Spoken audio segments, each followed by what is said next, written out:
Ah, sige lang madam. Sensya na kayo madam, wala rin talaga. Kakaano ko lang kasi. Kakabiyahe pa lang. Eh, ano dito?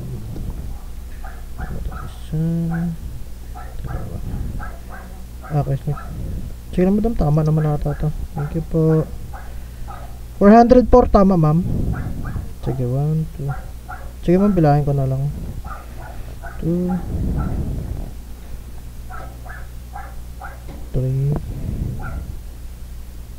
4, 30, 40, 56,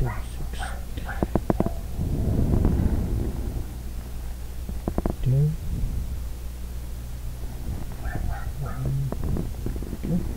Tama yung number niya.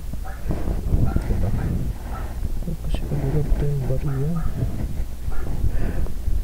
Okay. Food Panda ma'am. Okay na. Thank you po.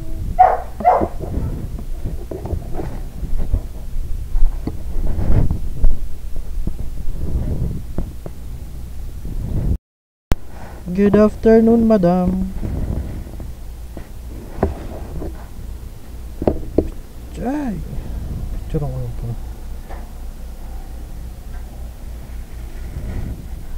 Eto po madam. Yan. Thank you madam.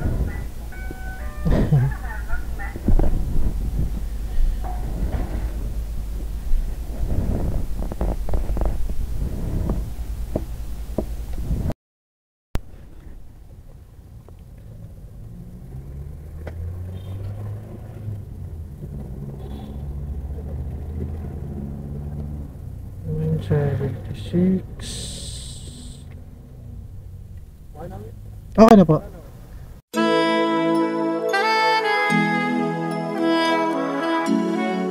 $9.76 po. Opo. Okay na po yun sir. Thank you po sir. Nung pagtalikod ni sir, na-realize ko na ganun din ako kapogi at kaputi dati.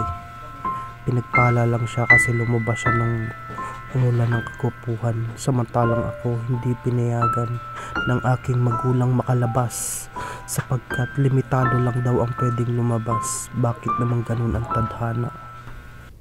Pogi ni sir oh. Binigyan pa tayo ng tip. Ay nako. Alam na mga amiga, pag dito kayo order, ay pag may order dito sa inyo, yung mga Panda Rider dyan, ayun, napaka-pogi ni sir. Bait pa, nag-tip pa. Nis. Ang pogi ni sir, napaka-pogi. Grabe naman yun. Siguro lumabas yung kagupuhan, ay umulan ng kagupuhan, lumabas yun. Tangina kasi ako natulog eh. Bakit? Kaya patulog kasi ako lagi ng mama. Ay nako.